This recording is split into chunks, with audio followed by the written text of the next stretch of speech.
일리아 토프리아의 절친한 친구인 파블로 모토스가 현재 일리아의 몸 상태와 심경을 전했습니다. 오늘 아침에 일리아를 만났어. 안와골과 코뼈가 골절된 상태였고 상처 치료를 받고 있었는데도 아직 눈을 제대로 뜨지 못하더라고. 그러다 이번 여름에 함께할 일에 관해 이야기하며 농담도 주고받았어. 그런데 일리아가 정말 인상적인 말을 하나 했지. 눈도 제대로 뜨지 못한 채 내 쪽을 바라보면서 챔피언은 넘어질 때도 크게 넘어지는 법이야 라고 하더라고. 일리아는 벌써 미래를 바라보고 있어. 나한테 게이츠와의 리매치를 스페인에서 하고 싶어 라고 말했어.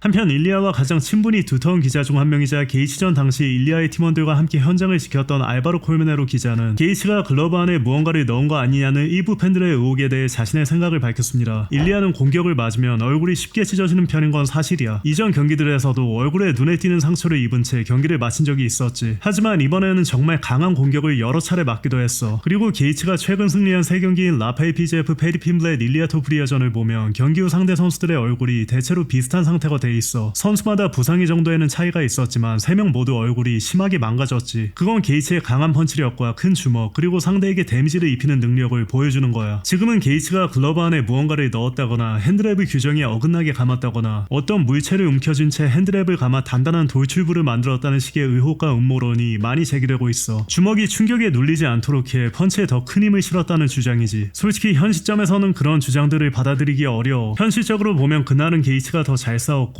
원래 펀치력이 굉장히 강한 파이터라고밖에 말할 수 없어. 경기가 미국에서 열렸고 미국 체육위원회의 관리 아래 미국인 스타가 출전했다는 점은 알고 있지만 나는 경기가 공정하게 치러졌고 게이츠의 글러브 안에도 불법적인 건 아무것도 들어있지 않았다고 믿고 싶어. 나중에 증거가 나와 실제로 그런 일이 있었다는 게 밝혀진다면 당연히 우리 모두 강하게 문제를 제기해야겠지. 하지만 지금 나오는 이야기들은 일리아의 패배와 게이츠의 승리를 둘러싼 감정이 여전히 격한 상황에서 나온 추측에 불과해. 또한 콜메네로 기자는 두 선수 모두 예상보다 빨리 지친 이유에 대해 다음과 같은 생각을 전했습니다. 두 선수가 지친 데에는 두 가지 이유가 있어. 우선 둘 다 매번 온 힘을 실어 공격했어. 특히 일리아는 첫 라운드 후반부터 두 번째 라운드 내내 KO만 노리기 시작했지. 우리처럼 평범한 수준에서 훈련해봐도 알잖아. 상대를 펜스에 몰아넣고 온 힘을 다해 파워펀치를 7, 8번 연속으로 날리는 게 얼마나 힘든지 말이야. 두 선수 모두 그런 공방에서 매번 전력을 다해 펀치를 던졌어. 일리아는 KO를 노리는데 집착했고 강한 펀치가 여러 차례 빗나가면서 체력이 크게 소모됐지. 현장에 있던 사람이라면 누구나 느꼈을 환경적인 요인도 있었어. 야외에서 열린 대회라 실내 경기장보다 습도가 훨씬 높았고 에어컨이 나오는 경기장에서 싸울 때보다 더위도 훨씬 심했어. 그런 환경적인 요인에 강한 공격을 반복하면서 쌓인 체력 소모까지 겹쳐 두 선수 모두 굉장히 지쳐 보였던 거야. 이어 일리아가 경기 전 저스틴 게이츠를 첫 번째 라운드에 KO 시키겠다고 장담한 것이 오히려 부담으로 작용해 경기 운영이 꼬였다는 일각의 분석에 대해서는 다음과 같이 말했습니다. 난 경기 전 공개적으로 내놓은 예측이 부담으로 작용한 게 가장 큰 문제였다고는 생각하지 않아. 볼카nov스키 전에서도 봤잖아. 일리아는 첫 번째 라운드에 KO 시키겠다고 했지만 막상 경기가 시작되자 무작정 KO만 노리지는 않았어. 강한 펀치를 서너 차례 던지기는 했지만 대부분의 시간은 거리를 재고 볼카nov스키의 움직임을 파악하는 데 썼지. 본격적인 압박은 두 번째 라운드부터 시작했어. 그래서 첫 라운드 KO를 예고했는데도 첫 라운드가 끝난 걸 크게 신경 쓰지 않았어. 경기 흐름을 제대로 읽고 있었으니까. 근데 이번에는 감정적인 부분이 어느 정도 영향을 미쳤다고 생각해. 일리아는 예전부터 상대에게 공격을 맞으면 그보다 더 강하게 되갚아주려는 성향이 있었어. 게이츠의 공격에 데미지를 입기 시작하자 감정이 점점 격해졌고 더 강한 펀치로 맞받아치려 했지. 하지만 맞으면 맞을수록 더 흥분했고 반격으로 던진 강한 펀치들이 빗나가면서 체력까지 빠르게 소모됐어. 일리아 토프리아의 부상 상태에 대해서는 다음과 같이 전했습니다. 양쪽 안아골이 골절돼 회복할 시간이 필요해. 다행인 건 안아골 골절이 심한 경우 뼈가 산산이 부서져 수술까지 받아야 할 수도 있는데 일리아는 골절 부위가 깔끔하다는 거야. 따라서 뼈가 자연스럽게 붙을 때까지 기다리면 될 것 같아. 훌륭한 의료진과 현대적인 치료를 받는다면 이번 부상이 커리어에 장기적인 영향을 미치지는 않을 것 같아. 또한 최근 다시 화제가 된 존 존스의 과거 발언, 즉 일리아가 경기 외적인 일에 지나치게 많은 신경을 쓰는 것 같다는 취지의 주장에 대해서는 다음과 같이 반응했습니다. 나는 그 부분이 어느 정도는 분명 우려할 만하다고 생각해. 존 존스의 몇몇 지적은 꽤 정확했다고 봐. 물론 걔가 한 말 전부에 동의하는 건 아니지만 예를 들어 약물이나 방탕한 생활 같은 문제는 일리아와 거리가 멀어. 일리아는 굉장히 건강한 생활을 하고 e스포츠에 집착에 가까울 정도로 몰두하면서 자기 관리도 철저히 해. 진짜 문제는 슈퍼스타가 된 뒤 각종 일정과 의무에 쏟아야 하는 시간과 에너지야. 일리아는 정말 다양한 활동을 해왔어. 스폰서 일정과 강연, 마드리드 지방정부와의 활동, 여러 협회와 재단 참여를 비롯해 긍정적이고 생산적인 프로젝트들을 많이 진행했지. 미국에서 인지도를 넓히는데 도움이 되는 대형 컨텐츠 크리에이터나 유명 인사들과도 함께했고, 물론 일리아가 여전히 UFC를 대표하는 얼굴 중 한 명이자 진정한 슈퍼스타라는 사실은 변하지 않아. 하지만 그런 위치에 있는 선수에게 요구되는 미디어 일정은 상상을 초월할 정도로 많고 사람을 완전히 지치게 만들 수 있어. 특히 이번 파이트 위크는 그런 부담을 더욱 키웠어. 나는 일리아가 게이츠보다 훨씬 더 많은 일정을 소화했다고 확신해. 그걸 증명할 일정표가 내 손에 있는 건 아니지만 일주일 내내 일리아를 지켜봤고 정말 한 일정이 끝나면 곧바로 다음 일정으로 이동하는 것처럼 보였어. 대회 자체가 역사적인 행사였던 만큼 평소 MMA를 취재하지 않던 기자들도 대거 현장을 찾았어. 워싱턴 포스트와 뉴욕타임스, 폭스뉴스를 비롯한 미국 주요 언론사들과 전세계 대형 매체들이 모두 모였지. 일리아는 엄청난 수의 인터뷰와 행사 일정을 소화해야 했어.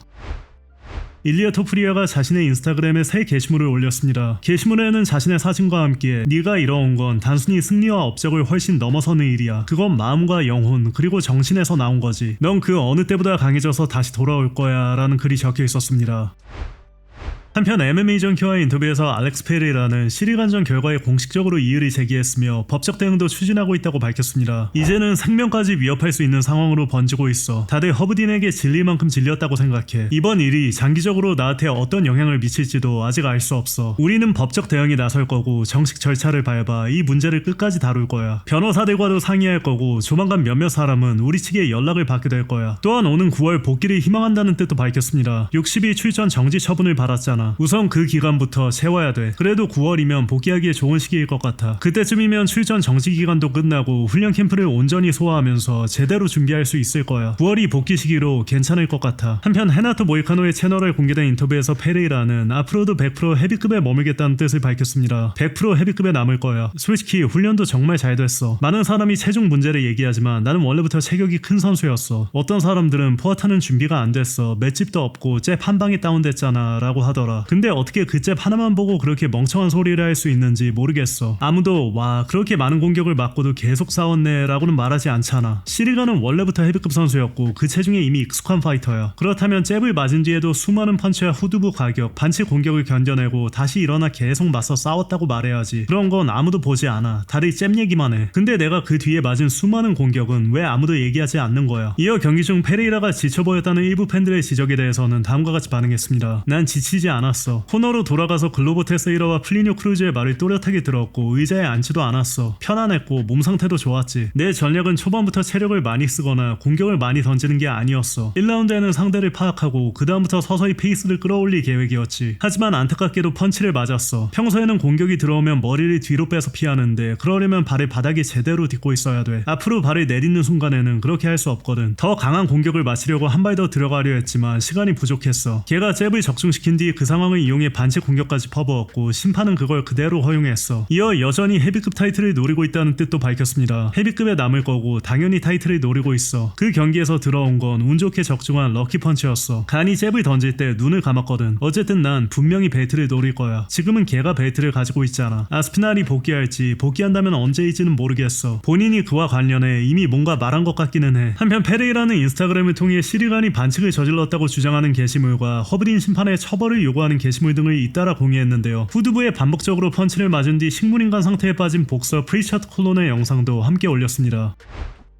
한편 호르의 마스다는 SNS에 글을 올려 페레이라의 주장에 힘을 실었습니다. 내가 여러 번 말했잖아. 걔는 이 바닥 최악의 심판이야. 그런데도 아무런 책임도 지지 않지. 그렇게 많은 선수들의 커리어를 망쳐놓고도 책임을 묻지 않는 건 불공평해.